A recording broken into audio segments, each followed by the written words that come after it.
Between the Swiss and French Alps lies Lausanne, the fifth largest city in Switzerland. Built on a hillside overlooking Lake Geneva, it hints of a more tranquil way of life. Here you'll find no crowded streets and no hurried people. This town that time forgot has successfully preserved its peaceful way of life. And tonight, Lausanne, home of the International Olympic Committee, plays host to a special evening in the world of figure skating. Hello, I'm Ann Simon. Most of us remember that special day in 1976 in Innsbruck when Dorothy Hamill won her gold medal in figure skating. Turns out she won an awful lot more than a gold medal. She won the hearts of figure skating fans all around the world. However, it wasn't really a matter of being an overnight success. Dorothy got her first pair of skates when she was just 8 years old. Back then, her biggest goal was just to learn how to skate backwards like the rest of the kids in the neighborhood on the pond behind her parents' home in Riverside, Connecticut. Years of dedication to this sport, thousands upon thousands of miles traveled to and from practice, not to mention all the major competitions around the world, have brought her here to Lausanne, where the president of the International Olympic Committee, Juan Antonio Samaranch, has honored her with a Lifetime Achievement Award for her contributions to the sport of figure skating. And I would like Dorothy to present to you this small present beautiful. With the 5 Olympic rings that you know what means. Yes. Means the 5 continents in the world united for peace, friendship, and understanding. That's for you. Thank you very much. Thank you. Thank you. Very kind of you. It's just beautiful. That was almost the exact same look that we saw on her face as she was standing on the Olympic podium receiving her gold medal. This is going to be a very exciting tribute, and for more on that, I'd like to introduce my co-host, a gentleman who has won 4 world championships, not to mention a gold medal in 1984 in Sarajevo, Scott Hamilton. Scott?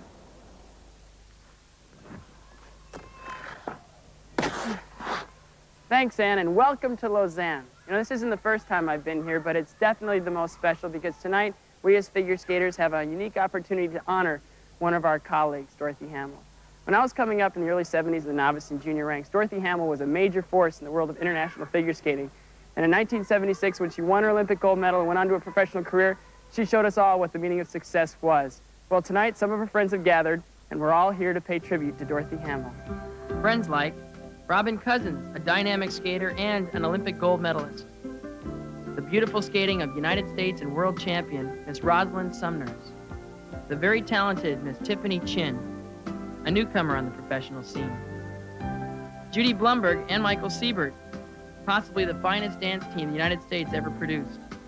Sarajevo silver medal surprise, brother and sister Peter and Kitty Carruthers. Well, I think it's pretty obvious that we have a great show on the way, and you've just met some of Dorothy's old friends. Now meet some new ones. Ready, gang? 1, 2, 3. We love you, Dorothy.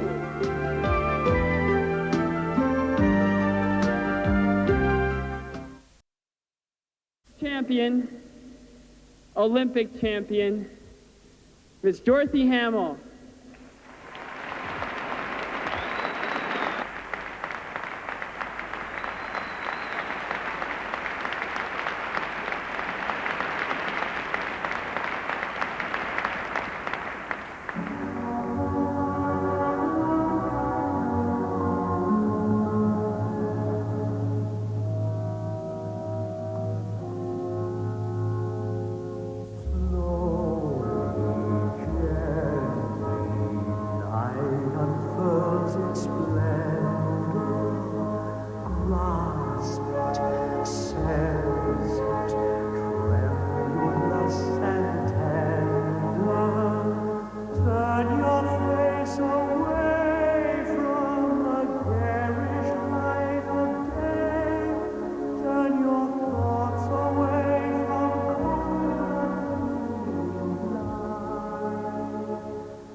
performing to the music from Phantom of the Opera. Her impact on the world of skating is evident, and in her own way, she has been a direct inspiration to many of the performers here tonight, such as the 1984 Olympic silver medalists, Peter and Kitty Carruthers. Probably the time I remember the most was back in 1976 when she did win her gold medal. I remember I was sick, flat on my back, and her performance was incredible. She won the gold medal, terrific, and I said to Kitty, boy, wouldn't it be great to be part of that? And I had an incredible crush on her, too. Great. I remember the 74 Worlds, I think the most, when Dorothy was out warming up on the ice, and the audience was booing the judge's marks for the skater before her, and Dorothy thought that they were booing her. So she ran off the ice in tears, but she's a determined girl, and she got right back on and skated a perfect program.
From the Carruthers to the 1980 Olympic gold medal champion, Robin Cousins. Seems like everyone has their own private little tale about Dorothy Hamill.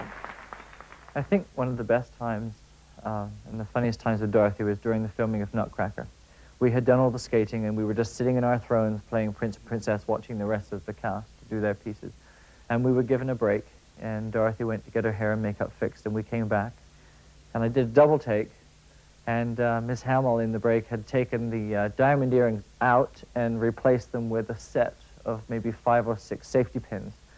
And they accepted the whole filming. Nobody said anything until we noticed, and of course only Dorothy could get away with wearing gorgeous clothes, great hair, great makeup, and safety pins in her ears.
the blue and all the dreams that you dare to dream really do come true. Someday I wish upon a star, wake up where the clouds are far behind me, oh, behind me. Where trouble melt like lemon drops, way above the chimney tops. That's where you'll find me.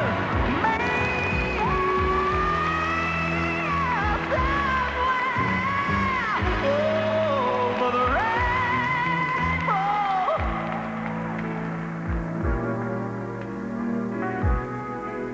Bluebird fly, bird fly over the rainbow. Then why? Oh, why?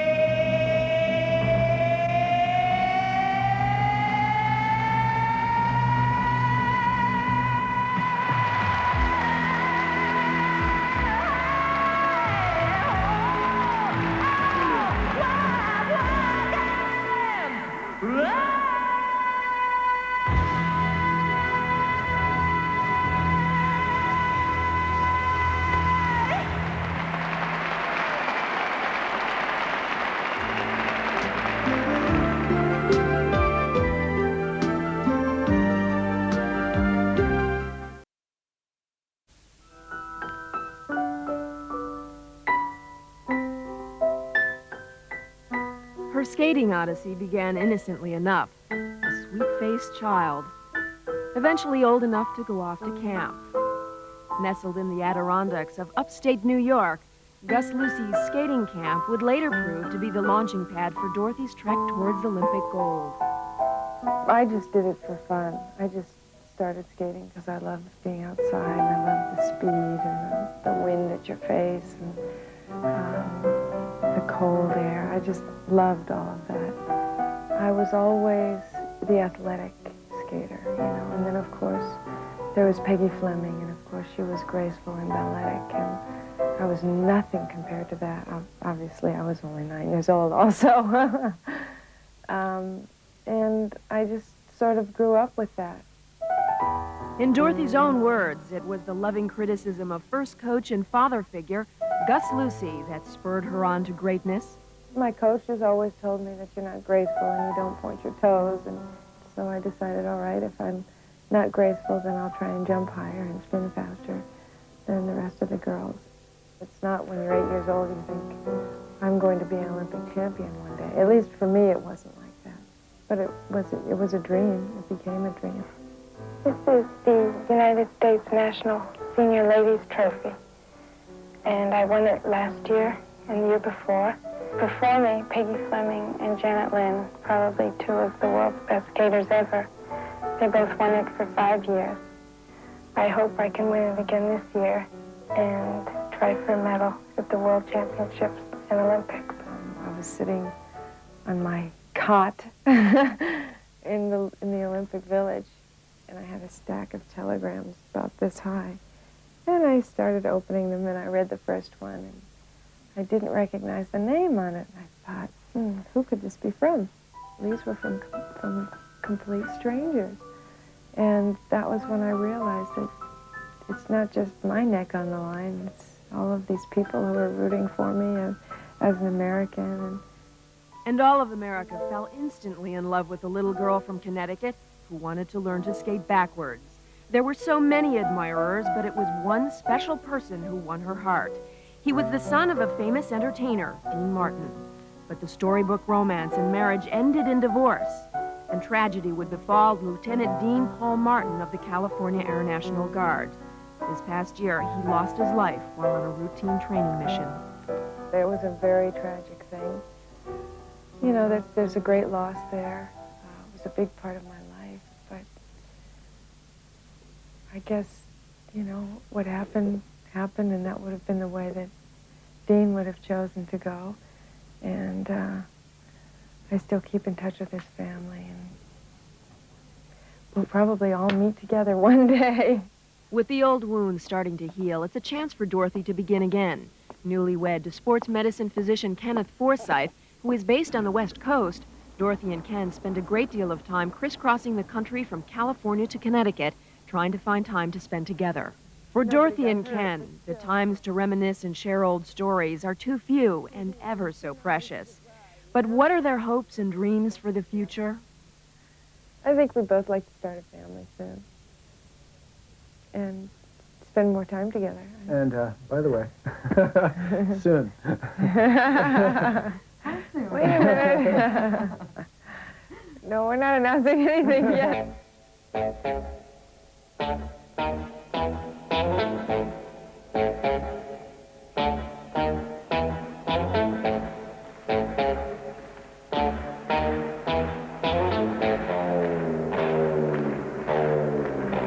I went to the zoo just the other week. Saw the kangaroo, had a talk with the chimpanzee. He said, hey brother, if you want a thing that's hip, do the bear cat. Do the bear cat. That's the name of this song. Do the bear cat. Take a little lesson and you can't go wrong. Do the bear cat. That's the way we like. Do the bear cat. It's enough to make you want to leave your home. It's the kind of sound that you can't leave alone. Enough to make you want to get a bear cat of your own and make it go. To the bear cat. Lady like the bear cat house. He's looking for you. Yeah. To the bear cat.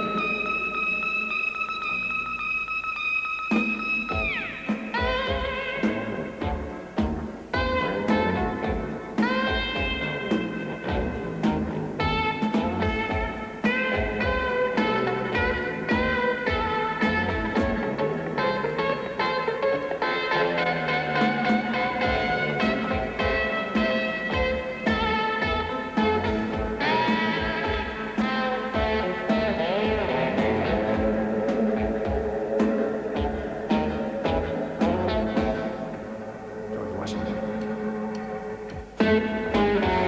It's enough to make you want to leave your home. It's the kind of sound that you can't leave alone. Enough to make you want to get a bear cat of your own and make it go. Do the bear cat. Yeah, yeah. Do the bear cat. Put your hands on your hip, let your backbone flex. Do the bear cat. Yeah, in the song now. Do the bear cat.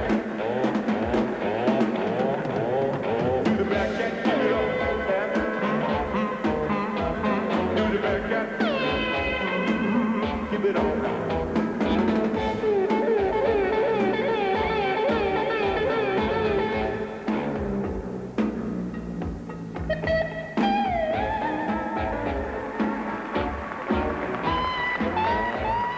Oftentimes, Dorothy's choice of music personifies her personality both on and off the ice.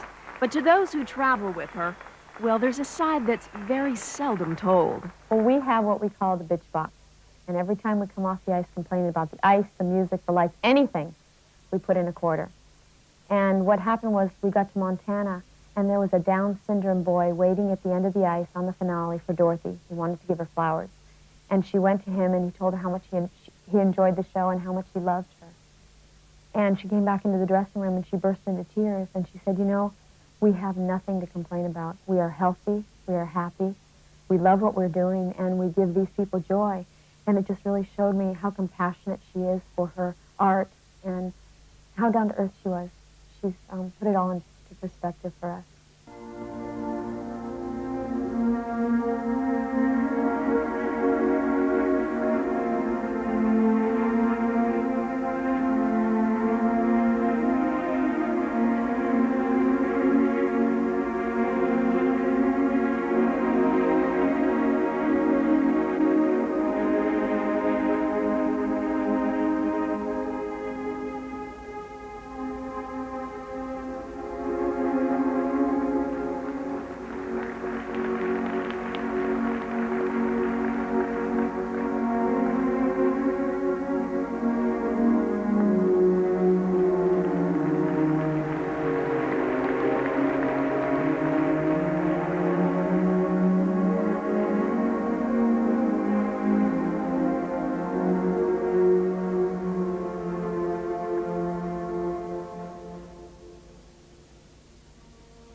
imagine what it would be like to win an Olympic gold medal.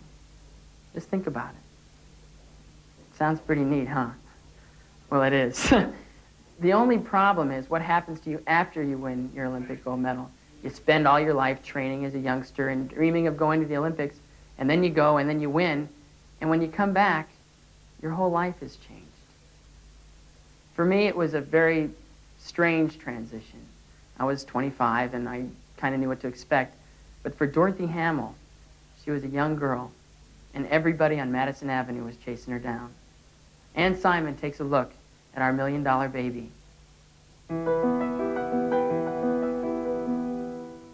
Basking in the warmth of a post-Olympic $1 million ice show contract, little Dorothy Hamill would ever so quickly find out not only the rewards of Olympic gold, but the pitfalls too.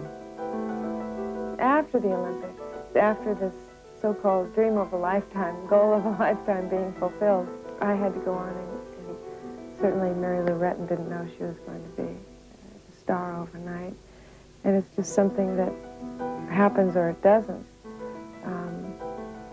But it was overwhelming. After the Olympics, my father got a call in the middle of the night from Barbra Streisand recommending Marty Ehrlichman as the manager. And it was, I had no idea that things like that would happen. Can you imagine? Imagine being 19 years old and on the cover of Time magazine, or everyone wanting to sport the Dorothy do, the latest in wash and wear haircuts, or wanting to wear oversized spectacles just like Dorothy. I don't even remember some of the things that happened for a year or 2 years afterwards. I'd done nothing but skate for 12 years. And then all of a sudden, boom, managers, agents, commercial endorsements, ice shows, costume designers, parades. I mean, just, it's still fun, but I don't know, I'd like to take maybe a year off and then come back. That's harder, though. Coming back after taking a year off is worse, because it's hard to keep up the skating. It was Gus Lucy who said, you know, skaters don't think, skaters do.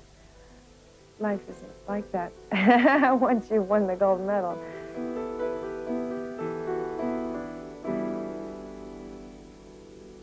And while Dorothy has been a trailblazer for many of the young skaters who have followed her, it's ironic that while she was growing up, her idol was not a female skater, but a male skater, John Misha Petkovich, whose style was much more athletic than graceful, just like the skaters of today. Dorothy Hamill has always been an inspiration to me. I remember when she won her gold medal that I was only 9 years old, and not only was she the one to inspire me to skate, but she would come out to California throughout my career, and I remember, you know, just her warmth and her kindness and her gentleness with other people, and I was in such awe of her. I always thought, wow, not only is she a champion on the ice, but she's a champion off the ice. I was 13 when Dorothy won her gold medal, and I don't think she really influenced me that much in my amateur career because skating was changing so much at that time. But the name was there, and the image was there, and we all wanted to be Dorothy Hamill and skate like her, and I had the Dorothy Hamill doll, and I didn't get the Dorothy Hamill cut because my hair wouldn't really go like that. But it wasn't until I turned professional 8 years later, after her, that I realized how hard she works. And working with her, I realized how hard I work as a silver medalist, and as a gold medalist, she has not rested on her laurels. And for me, that's such an incentive, and I have so much admiration for her. While following in the professional footsteps of Dorothy Hamill may not be an easy task for these two young skaters, she has made life on the road just a little bit easier for those around her. We now take a look at performances by Tiffany Chin and Rosalynn Sumners.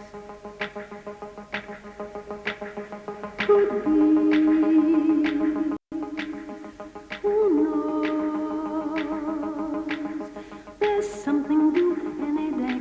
I will know right away, soon as it shows. We may come cannonballing down through the sky, gleaming inside, bright as a rose. Who knows? It's only just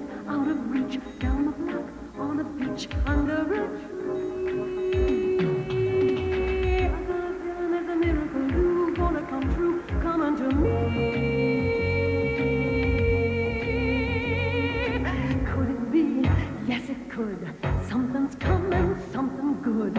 If I can wait, something's coming. I don't know what it is, but it is gonna be great. With a click, with a shock, phone will jingle, door will knock. Open the latch. Something's coming, don't know when, but it soon. Catch the moon, one-handed catch. Around the corner, whistling down the river. Come on, deliver to me. The trees are so much taller, and I feel so much smaller. The moon is twice as lonely, and the stars are half bright. Papa, how I love you. Papa, how I need you. Papa, how I miss you.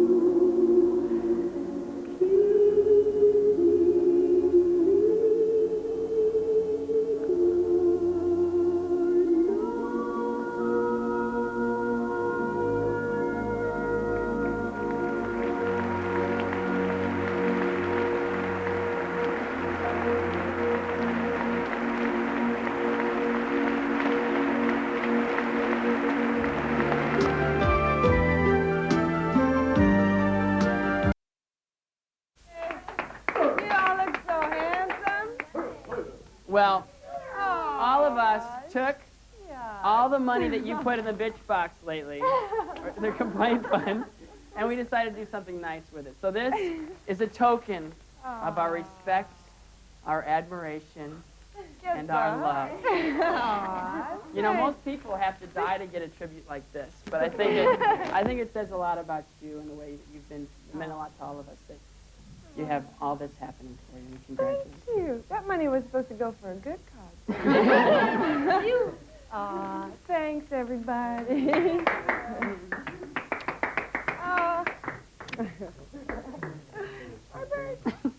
The list of Dorothy Hamill's achievements goes on and on. Besides being the 76th world and Olympic champion, she's also had a very successful career in the ice capades, and she's even won an Emmy for her performance in the TV adaptation of Romeo and Juliet.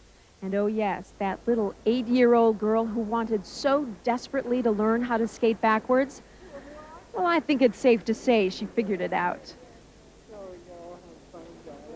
Elle revient encore ce soir sur la glace pour vous, Dorothy Hamill.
Dorothy Hamill.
Tomorrow afternoon at 12:30, this series of lunchtime specials continues with a wonderful presentation featuring veteran entertainer George Burns in concert.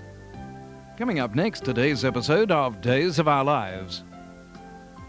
In keeping with Sale of the Century's 15th birthday, it was an exciting match last night, with former ABC announcer Bill Moody scraping in for a terrific finish.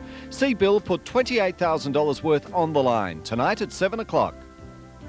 And Our House and Money Let the Lifestyle In here on 9 every Wednesday night at 7:30.